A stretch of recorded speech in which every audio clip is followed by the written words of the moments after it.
From the Sky News Centre, this is Paul Murray Live. Good evening. My name is Paul Murray and this is an opinion show. If you're a first-time viewer, this is a fearless look at the day's news. There'll be plenty of debate and we'll get to that in a moment or two's time. So let's ease you into it if you're a first-timer. If you're regular, you know what's about to come. My thoughts on what you've just seen. A fascinating conversation between the former President and Nigel Farage. Nigel will be on the show tomorrow night to talk about his experience and what happened behind the scenes. But first, a little bit of good news. You may remember a couple of weeks ago when traffic was stopped by the Doomsday Cult, otherwise known as Extinction Rebellion. They did so on the Westgate Bridge. You know that there was a couple who was forced, because of the delays, to give birth by the side of the road. Thankfully, Mum and Bub are all okay. Now, one of the people who has been a serial protester at events at the Sydney Harbour Bridge, the Westgate Bridge, you name it, she's been part of it. Little old Coco. Well, she at one point was actually freed from the jail sentence that she was given in order to appeal the 21-day jail sentence that she got for, yet again, disrupting people who had every right to go about their life the way that they wanted. I mentioned there was some good news here. Well, here it is. Two Westgate Bridge protesters are facing extra time behind bars tonight after an appeal backfired on them. They've just been told their 21-day sentence will be doubled for the traffic chaos that caused a nightmare for emergency services, delaying more than a dozen calls for help. Poor Coco. Now, as we know, before Kevin Rudd was relieved of duty by the Australian people in 2013, his Deputy Prime Minister, the one who wanted to fight Tories all the time, but somehow found a way, in the knifing of Julia Gillard, to get to the position of Deputy Prime Minister, was none other than the current Prime Minister, Anthony Albanese. These two, of course, thick as thieves for a long period of time. They, of course, campaigned together during 2022 and Kevin Rudd has claimed that, he's got a bit of a fair shake at a couple of seats that he was able to get over the line. So, of course, we know these blokes are close.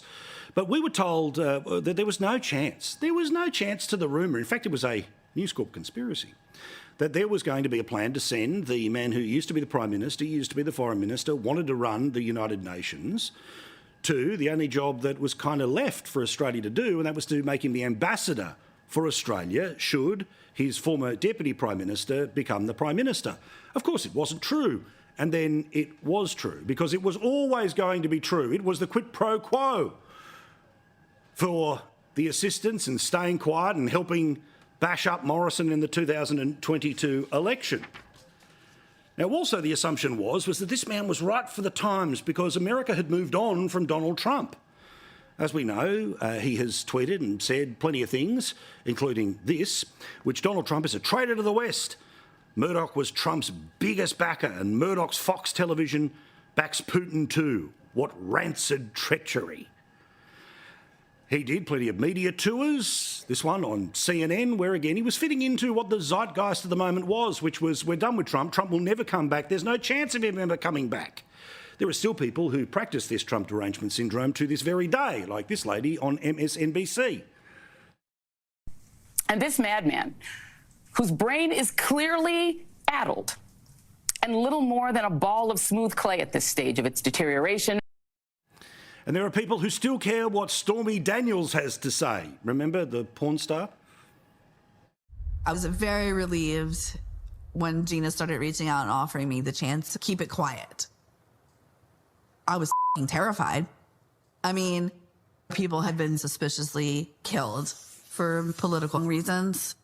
It was really about two things: trying to keep the story from coming out so that it would not hurt my husband and my daughter and I wouldn't lose my life, and that there would be a paper trail and money trail linking me to Donald Trump so that he could not have me killed. Seriously, okay. Of course, it was her lawyer who ended up going to jail, but that's by the by. Anyway, back to Kevin Rudd. Now, of course, the reality is that to the surprise of the establishment, the tens of millions of people who voted for Donald Trump last time feel that there is unfinished business. Maybe some of the people who voted against him in 2020 may well swing back his way in 2024, and there's a chance that he could become the next president of the United States. Now, if polls mean anything, And of course, in 2016, they didn't, but then they were pretty accurate in 2020 and 22. In the key swing states that he would need to win to get 270 electoral college seats, such as Wisconsin, won it in 16, lost it in 20, he'd win it in 2024. According to the polling average, the same would be for states that he won but lost in 16 and then again lost in 20, which is Arizona and Georgia. The same for Michigan, in Pennsylvania, and a state that he's never won, that being Nevada. All of them currently in Trump's column. Now, there's many months between now and the election. The winning has stopped for Donald Trump because he is now the candidate. The coronation, of course, takes place, as it will for Joe Biden, at the party conventions around the middle of the year. But essentially, we're now into the general election fight. Now, whether Americans have given up on the benefit of the doubt for the existing president because of their life circumstances of the past 4 years, or whether they consider the former president, a potential future president, to be a line in the sand they don't want to cross, of course, we'll all learn together what that's going to be.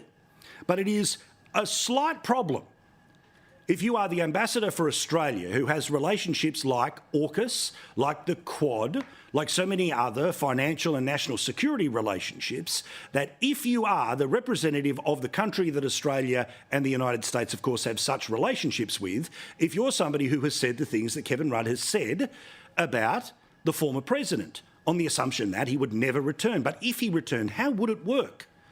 Well, as you have seen in the past half hour, a fascinating conversation between our mate Nigel Farage, again, he's on the show tomorrow night to talk about some of the behind the scenes, and the former president. It was done at Mar-a-Lago. You've heard the reaction to this all day, but you finally got to see everything in the raw, including the question. But now, of course, things have changed in Australia. We've got a Labour government in Australia. The previous ambassador, Joe Hockey, I think was quite a good friend of yours. You got on pretty well with him. Now they've appointed Kevin Rudd, former Labour MP. I mean, he has said the most horrible things. You were a destructive president, a traitor to the West. And he's now Australia's ambassador in Washington. And in case you missed it, 100 times over all of the media today, here was his response. And it doesn't seem like he'd be for turning should he become president again. And obviously, Kevin Rudd would be the most accessible representative of our country because, of course, he lives in Washington. He won't be there long if that's the case. I don't know much about him. I heard he was a little bit nasty. I hear he's not the brightest bulb. But I don't know much about him. But if he's at all hostile, he will not be there long. Now, this has made news since it went to air in the UK this morning, and it will continue to make news tomorrow after seeing it tonight here on Sky News. But in Parliament today, the opposition stood up and quite correctly pointed out that this might be a small problem should there be the re-election of Donald Trump. President Trump, who likely will be the nominee for the Republican Party at the next election in November, has now made very serious comments in relation to Australia's ambassador. They need to be answered, and Mr Rudd needs to repair the relationship. That's the point we were making, and we won't be hectored to or intimidated by these bully boys over here. Now, of course, that response was because when the government was asked about it in the first place, Prime Minister went off like a two-bob watch. Here he is defending the bloke that, of course, he was the deputy to, that he's been friends with for a long time, and the bloke who, well, takes some role and some credit in him being Prime Minister at all. Because one of the things that I have never seen happen before in 28 years in this chamber is an attempt to politicise Australia's representative overseas in an important nation such as that. When we engage, particularly with our AUKUS allies, the idea that we have a cheap shot question like that diminishes the opposition and says everything about why this bloke is not fit to be the Prime Minister of Australia. Well, tonight, somebody who is perfectly placed to comment. Stephen Connery, of course, was a former cabinet minister when Kevin Rudd was around the table. He was one of the many Labor figures who came out and told us what he really thought about Kevin Rudd. Now, what does he think about what has happened here and what the future of Kevin Rudd would be should Trump become the president again? Stephen Connery on this program. You'll hear from him in moments. I can't wait. Meantime, plenty of things in question time today worth paying attention to, including a dodging that happened today from the government when they were talking about one of the organisations that we talk about on this show so frequently. According to Food Bank, about 3.7 million Australians struggled to find food to be able to put on the table. One of many charities that represent people who are desperately embarrassed about needing help, but they try to find help in their local areas. Now, this wasn't Food Bank, but it was a specific charity that is handing out food to people who need it in Western Sydney. Their local MP asked a question of the Prime Minister because there's a chance they're going to have to shut down because of power bills that, remember, were supposed to be dropping by $275 by this time next year. My question is to the Minister for Climate Change and Energy. Western Sydney food charity Mamalana's may close down due to their energy bills increasing by $900, according to media reports. Founder Lana Borg said, quote, "The government needs to do more. It's disgusting that we're being slapped with higher costs after being promised cuts." When will the minister admit that the Albanese government's disastrous renewables-only energy policy is leading Australia in the wrong direction? Now, you will have noticed much of the audible eye-rolling was not coming from the opposition side. It was coming from the government side in response to the question that was being asked. Now, remember, we're talking about a charity here, not a big business, not a small business, but a charity that may well end up going out of business because of the rising costs of power. Now, when it comes to homes, we're talking about hundreds of dollars. When it comes to charities and businesses, we're talking about thousands of dollars worth of increases that have happened since this government came to power. Again, their central promise was, from the current levels in May of 2022, there'd be a $275 reduction. Well, of course, things have gone way up, so even $275 down from where we are now is still way up on where we were when this government came to power. For his part, Chris Bowen, of course, had no answer and did not even engage with the specificity of the question regarding to the very charity, and he's a MP from Western Sydney. Michael Sukkar had plenty to say about population because, as we showed you last night, when it comes to just the month of January, only 12 and a bit thousand new dwellings were approved, and that's according to the far right-wing think tank known as the Australian Bureau of Statistics, despite the fact that more than 125,000 people had come into the country as permanent migrants. The maths doesn't work, and that was worth bringing up today. Permanent and long-term overseas arrivals are outpacing the construction of new homes at a rate of almost 4 to 1, with 900,000 net overseas arrivals, but only 265,000 building completions since Labor came to government. When will the Prime Minister admit Labor's housing crisis is out of control and Labor's fake promise to build 1.2 million homes is yet another broken promise? But perhaps my favourite question today came from Zali Steggall, the Teal, who actually kind of buried the lead here. You see, every year there's a federal budget and every year there are big announcements that come with it, and supposedly the assumption is that everything that's announced in the budget will actually be delivered. And when it's not, it's a little bit of a political issue. And Zali Steggall was so frustrated with the government promising one thing but doing nothing that she said this today in Question Time. Last budget, the government promised to support small businesses save on energy bills with electrification incentives and an instant asset write-off. You also promised to help households save on energy costs with the Household Upgrade Fund. Neither of these policies have yet delivered a single dollar to a single household or small business. With the next budget now coming, what will you do to make sure incentives flow to households and small businesses to help them electrify and save on energy costs? Made a promise, haven't delivered at all. What a surprise.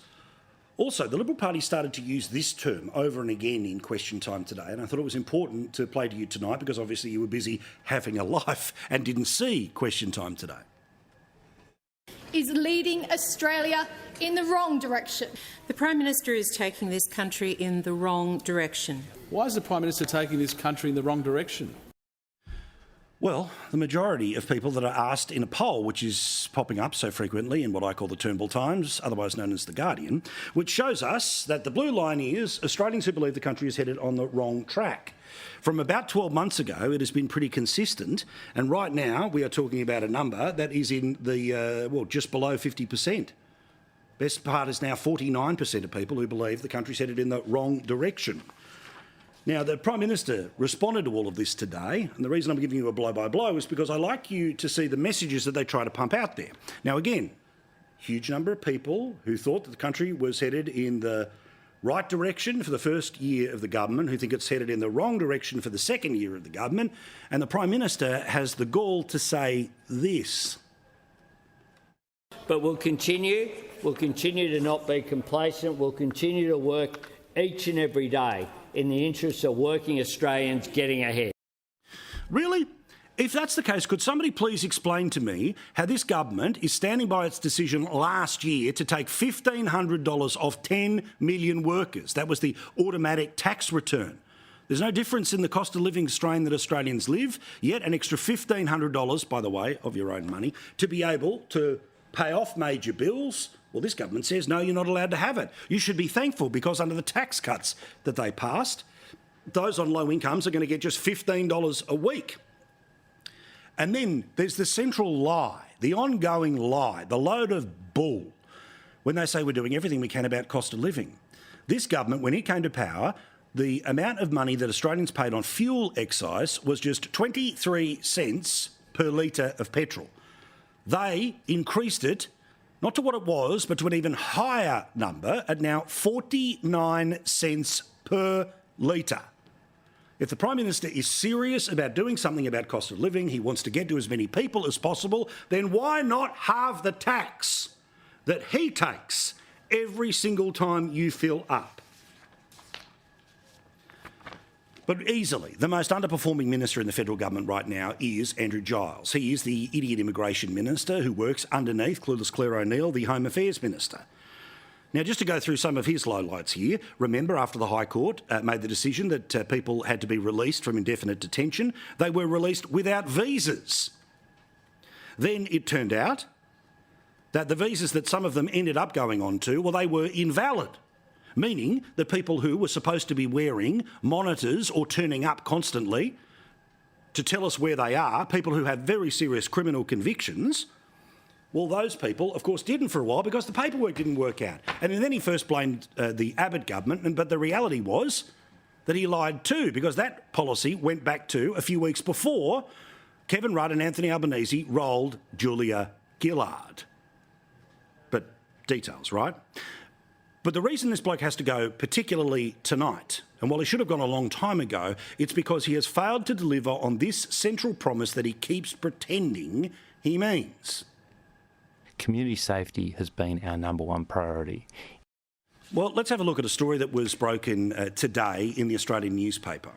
Because what this government is trying to do is to avoid further court decisions. They are slowly but surely sort of settling cases where essentially they're letting people out of the detention system or letting people off the hook so that a court doesn't turn around and force them to let more people out.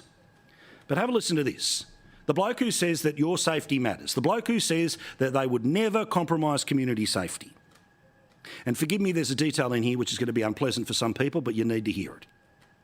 The Australian government last month quietly lifted ankle bracelet monitoring and curfew conditions that were imposed on an ex-detainee who spent 2 years in prison for raping a half-asleep teenager at a party, and a further 10 months locked up for causing harm to a government official.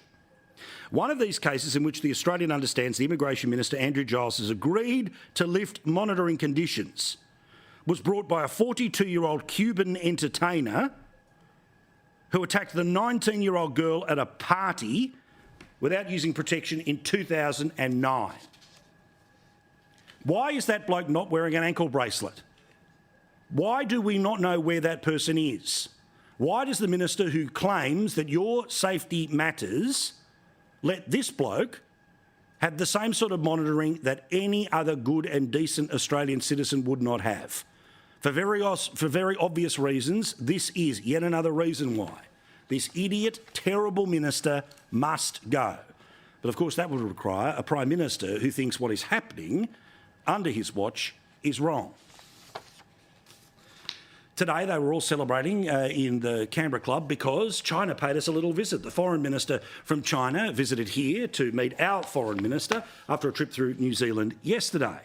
Now, of course, everything was worth celebrating because everything's hunky-dory now between Australia and China because we don't complain about China anymore and China can do whatever the heck it wants and we'll say it's sunshine. The past twists and turns over the decade leaves us with lessons to draw on as well as valuable experience. I think that fundamentally it is about staying committed to mutual respect. Mutual respect, of course, is code for we can do whatever we want. We can invent new islands. We can put greater security rules into Hong Kong. We can even give death sentences to Australian citizens, but shh, be quiet, and you can keep selling stuff to us. And then, of course, you can turn around and keep taking things like the solar panels that you need to achieve your goals to make people feel better about the 1% of emissions that this country puts out there, which, of course, are made by slave labour in China. But none of this gets discussed. That would be too offensive. Remember, the new position of the Australian government, the reason why business is booming and they're popping over for a chat is because of Australia doesn't talk about COVID anymore. You know, that thing that ruined Western economies and killed literally millions of people? Now, whether it came out of the cave or the lab, and we all know it came out of the lab, it certainly got out of control in China. You see, remember China a couple of years ago when all of this had started, they cut off their domestic flights because they didn't want it to spread around their country, but they kept the international flights going so it would spread around the world. Of course, you can't mention at all TikTok, despite the fact that, of course, it's rotting the brains of our young people. It's feeding them a whole bunch of garbage, and of course the data can end up in the hands of the Chinese Communist Party. Shh, don't say anything about it whatsoever.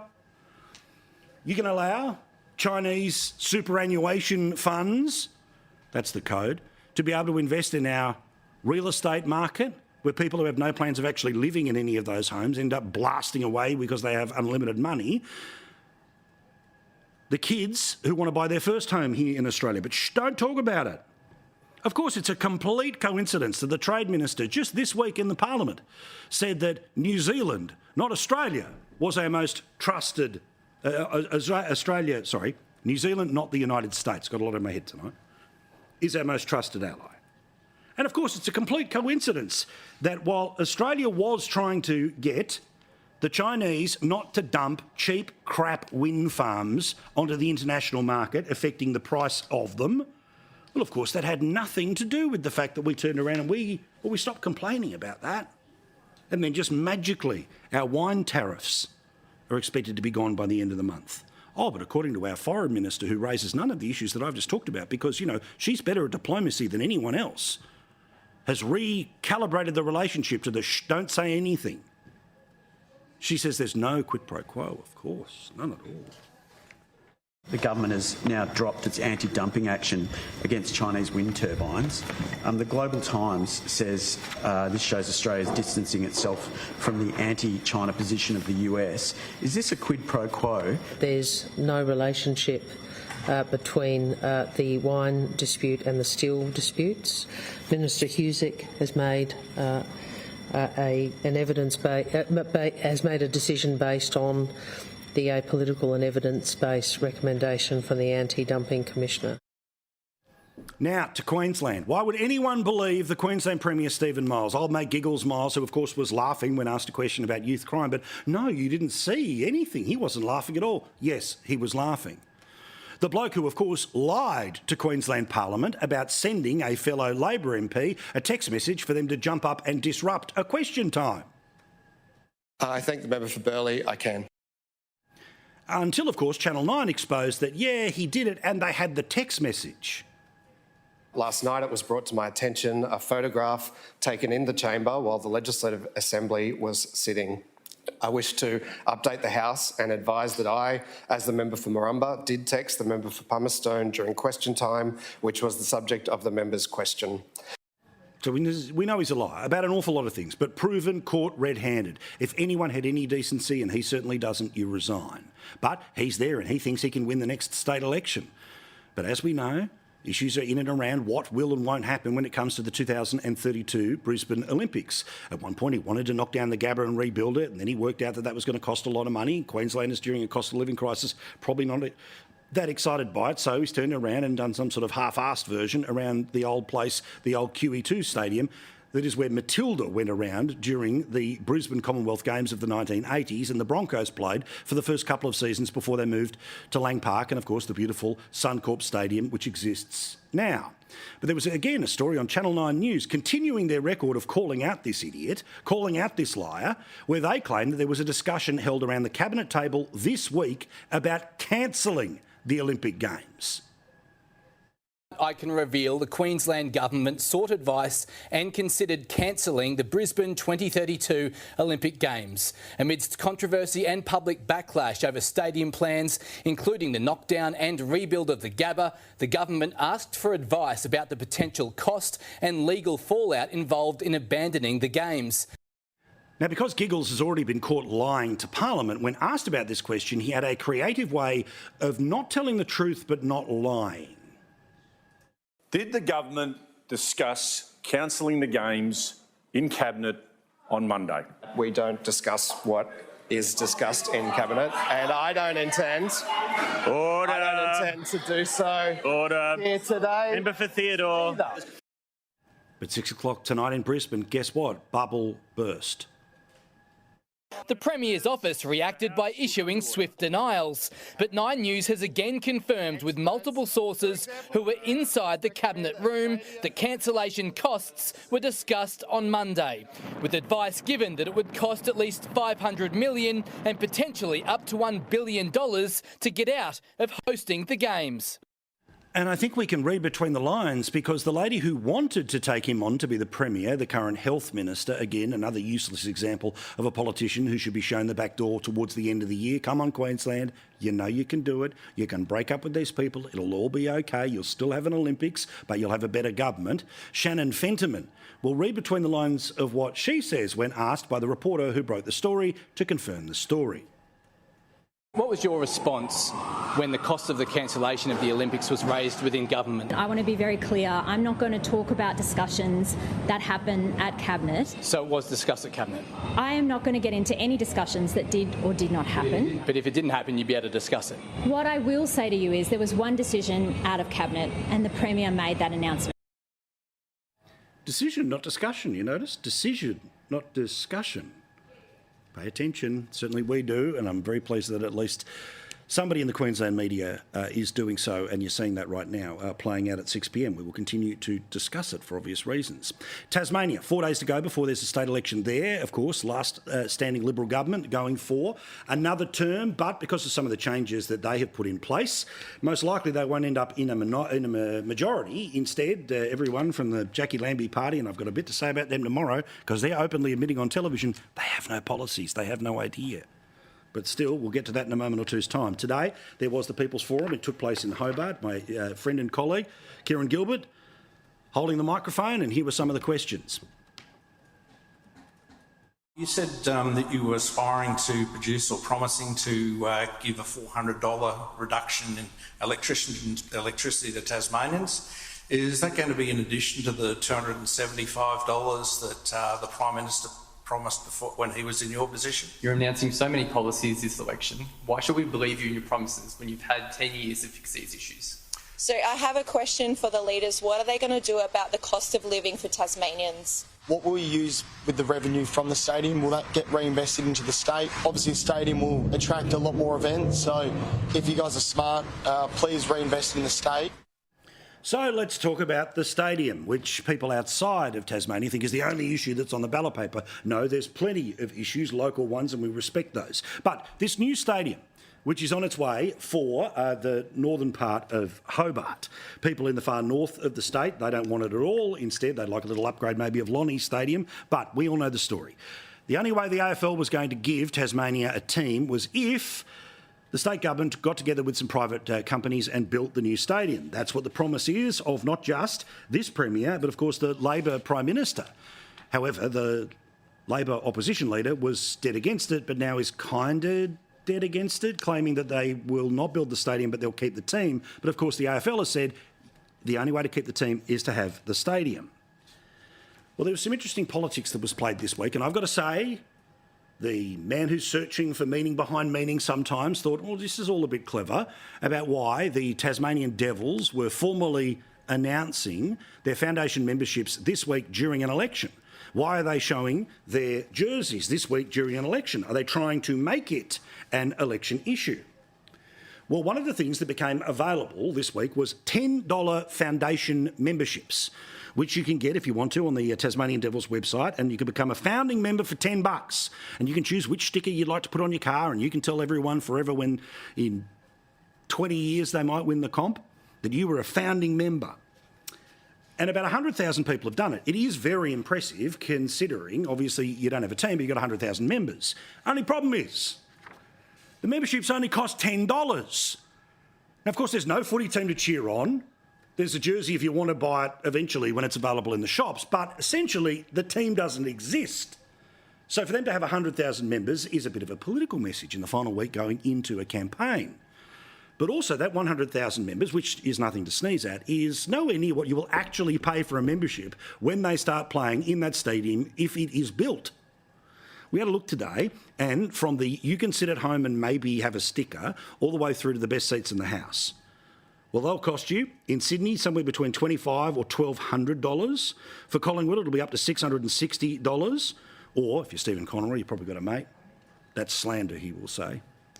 In the Richmond Tigers, again, $1,200, $572 in the Brisbane Lions, or $749 for the Adelaide Crows. So a little way to go. But to the conspiracy theorists who think all of this is about trying to move the votes of the Tasmanian election, maybe, but it's the Tasmanian Premier who decided to have the election on Saturday because he knew before the election was announced that the club had already booked this week to be the week where it would reveal itself, and potentially the 100,000 memberships would help bolster his case for not just the team but for the stadium as well. In fact, according to the Canberra Times, on February 8 is when the club locked in March 18, that being this week, as the date for the official launch.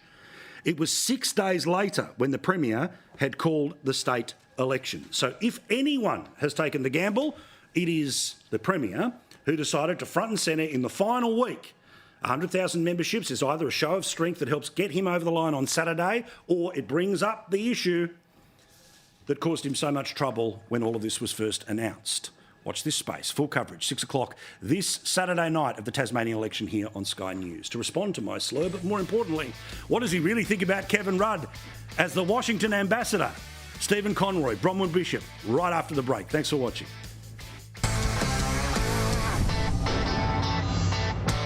Now, a little bit of business before we get into a great debate here this evening. My beautiful daughter Asha, come on, darling, it's a little bit late. All right, you can stay with Mum for another 25 minutes. Watch all of Daddy's show tonight. I know I'm supposed to say go to bed, but come on, get watching Daddy.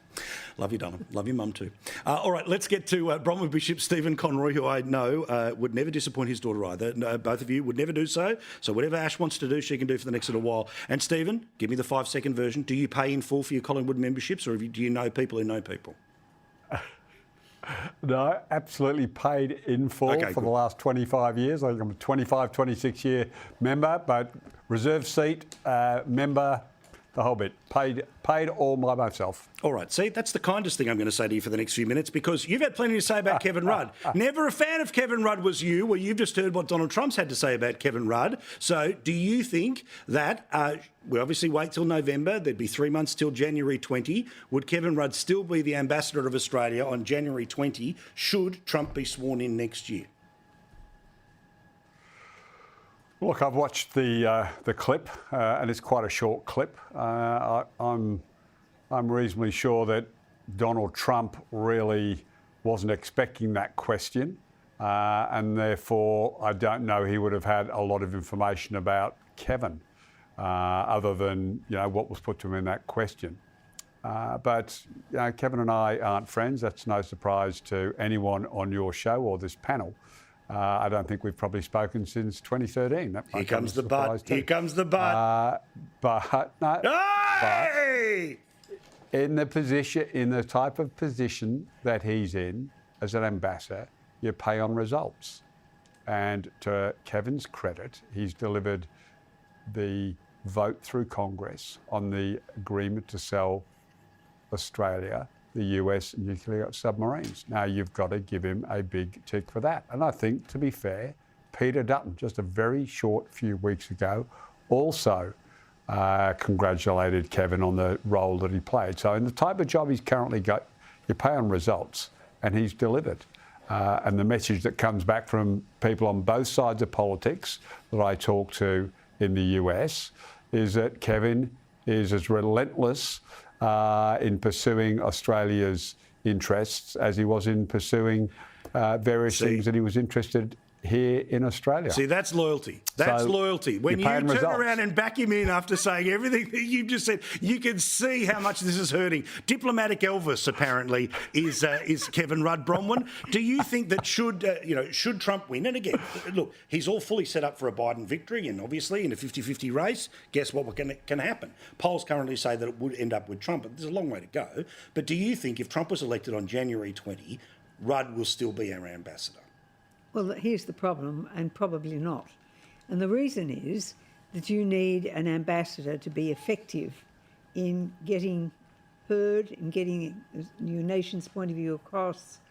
And it's not very hard. If you're not favoured, you'll be pushed down the line. Just won't be recognised, won't be invited in, won't be part of the whole circle, no matter how hard you might have tried to talk to Pompeo or any of the other people. So it's a question of whether or not Mr Rudd can continue to be effective. But there's a long, long way to go before that question comes up. Yeah, I mean... Mind you, it does remind me about how Albo and Rudd keep rewarding each other. Yes, don't they? And I do remember that dinner party in a restaurant in Narrabundah when I was sitting up the top of the restaurant and they were sitting down by the ladies' loo, and I couldn't resist going down to powder my nose and then come out and give a bit of ribbing as the plotters were sitting there putting the numbers together for Rudd's return. Oh, they only float Tories. They never did anything to Julia Gillard, none at all. You notice how all of that gets left out of the story, that apparently there was nothing involved in that. Oh, well, of course, Albo ended up Deputy Prime Minister. It was a very good investment from nothing his to be point of seen. Stephen, I do think that there is something reasonable to say. Sort of, as anyone who's sat and watched Trump interviews, right, you can tell what is on the top of his head, what he desperately wants to get out. No doubt. And look, I think it's a disservice to him whenever we go back to the 2020 stuff. Part of the joy from his perspective was not being the day-to-day presence in people's lives, which means they get to compare what your presidency was to the day-to-day presidency that exists now. That, in part, is the reason why he is sitting where he is sitting in the polls, but a big chunk of the conversation was sort of dredging back up 2020, the rigged election, all the rest of that. And look, we'll see where it goes with the polls, but I just don't know that backwards is the way to go forwards. I get why he personally feels what he feels, but don't you want to tell people, okay, I get it, but let's move forward together? Yeah, look, I mean, the key to successful politicians is to want to sell a message to people about how they're going to make their lives better, how they're going to improve their lives and their position. And Trump spends his time. You were ready for a whole hour on Rudd, weren't you? You were ready for a whole hour. If you wanted to be, I'm ready to arm up if you like. So Trump spends his time complaining about things that have been done to him in the past. And while that may appeal to the hardcore MAGA fans, I don't think that's right, Stephen. I'm not sure it's going to. I don't think it's necessarily going to appeal to the independent voters that he's going to need to try and win some of those key states. I watched that interview, and my impression was the most important question he was addressing was the immigration question, the illegal immigrants coming across the border. And I think there's been a decision, as I understand it, in the last few days that says Texas is able to send them back and is able to build its barbed wire fence.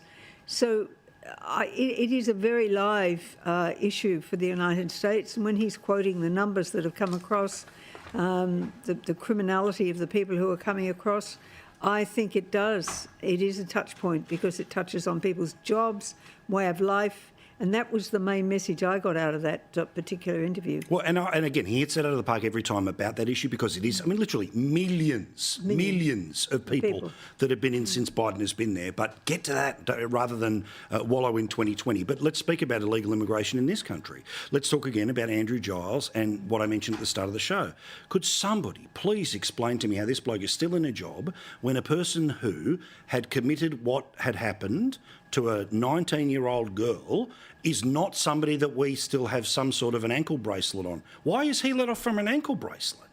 Because he didn't want to go ahead with the High Court case. So by letting him off, he may well have saved his backside. No, he hasn't saved his backside I don't at think all. so either. But because it's going to be repeated and repeated. But he's still there for one reason and one reason only. He's the punching bag, and they'll allow him to continue to be punched until they can find a solution, and then he'll be quietly dropped or rewarded in some other portfolio. Because remember, he's a mate. Yes. And he's ideologically aligned with Albanese. And I'm just appalled as I watch Question Time today.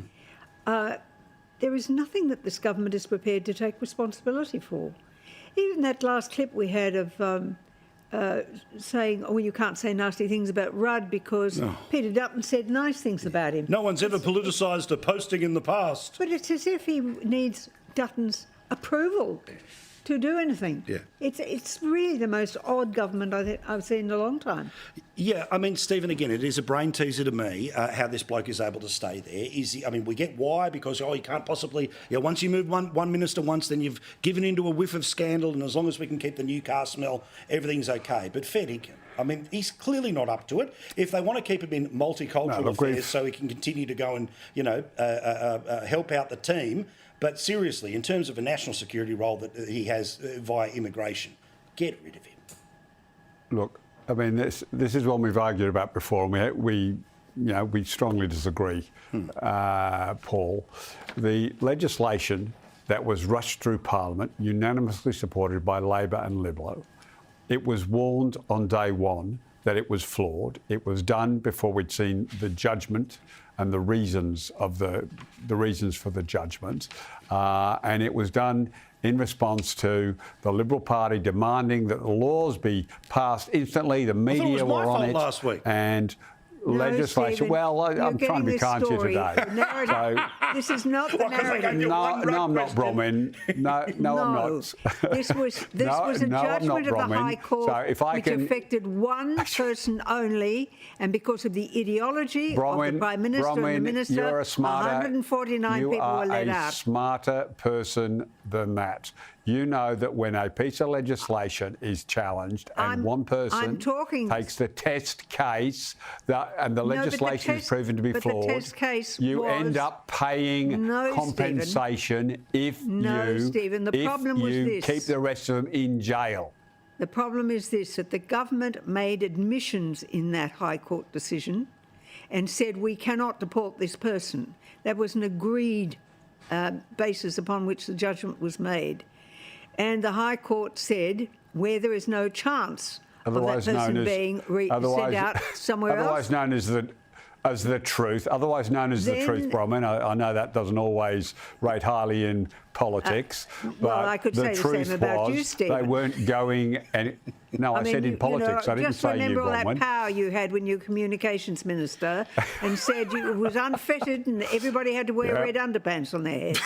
Okay, we'll get to this goodness. in a moment's time. All you're right, off on your helicopter trip again. Look at these You're in your helicopter again, Bronwyn. Geelong's that way. Geelong's just... Geelong's that way. All right. Look, I need a bath. Will you fill the bath for me? Back to your corners. This will be fun because we're not done yet. Quick break, back with more. No one's going anywhere. They're staying here. You're staying there. And support the people who support us. Glad you're still up, Asher. Love you, darling.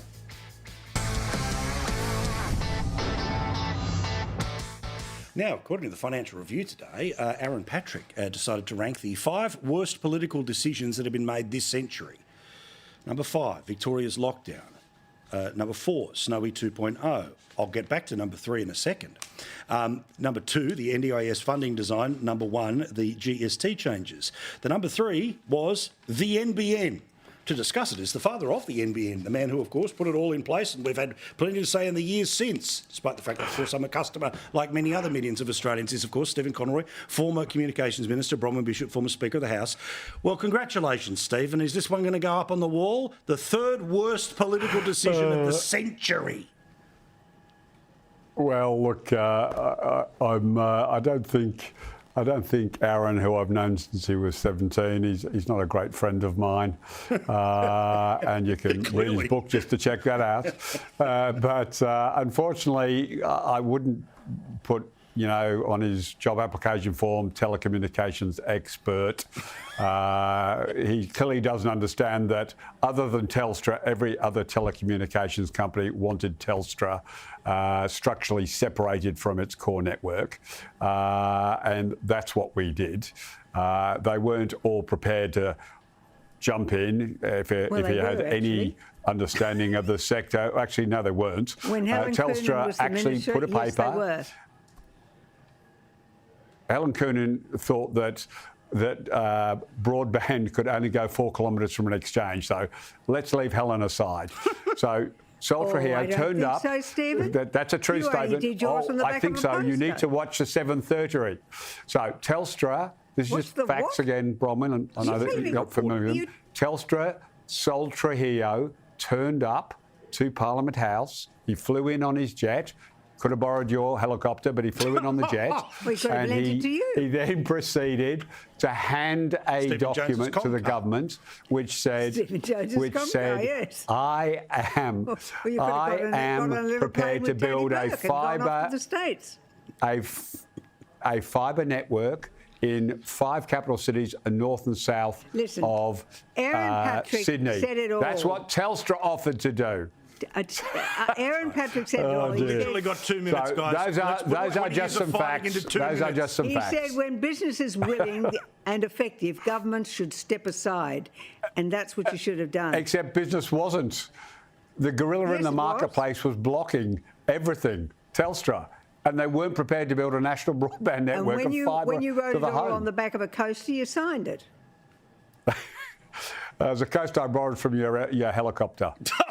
Okay. Oh, you've been in there. It wasn't. It was on the Prime Ministerial jet, by the way, currently known as Albo 1, is it not? All right, it wasn't from the chopper thing. Anyway, by the way, we keep the chopper here, which is a gift from Bronwyn to us. To us, yes. About, I can't hear you, Paul. I can't hear. I think the rotors are warming up to give Bronwyn a lift home. I can't hear you. Could you speak up? It's all right. There's a fixed-wing aircraft waiting for you, Stephen. Look at these two. Can we have them every Wednesday, please? Every Wednesday. And I'll even do like a 10-minute editorial just so they can have more of it. Thank you, guys. Do appreciate it. Back to your corners. Enjoy your week. Enjoy your footy teams. Enjoy everything else. All right, quick break. Back with more. That was fun. Well done. 5 minutes away from the late debate. More in a sec. Thank you very much for watching. I don't know what's happening on the late debate. Somebody's either playing Candy Crush in the minute before they're going to air, or Joe Hildebrand is getting his talking points from Albo. Both could be true. Now, I want to show you Peak Guardian, but before I bring it up for you, as you know, there is a conversation happening around whether or not this government is going to deliver on what the previous government couldn't deliver on either, and that was, of course, basic religious freedom legislation. Now, of course, the Prime Minister says he won't go ahead with it, despite the fact that he would be able to get it through the Senate because Doormat Dave and all the rest of them would be there for them. However, what about this from The Guardian? You see, they're not going to have bipartisan support for it, and this is the shocking reason why. Peter Dutton refuses to support law changes without seeing details. That was their lead story. The shock horror was, person won't support laws without seeing the detail of the laws? Oh, heaven forfend. What a terrible thing for the evil opposition to do. Now, if they had seen the legislation and not bothered to read it, okay. But if you haven't handed over the details, guess what? You're probably not going to back in your political opponents. Candy Crush, talking points, fun. You're in for it right now with the late debate.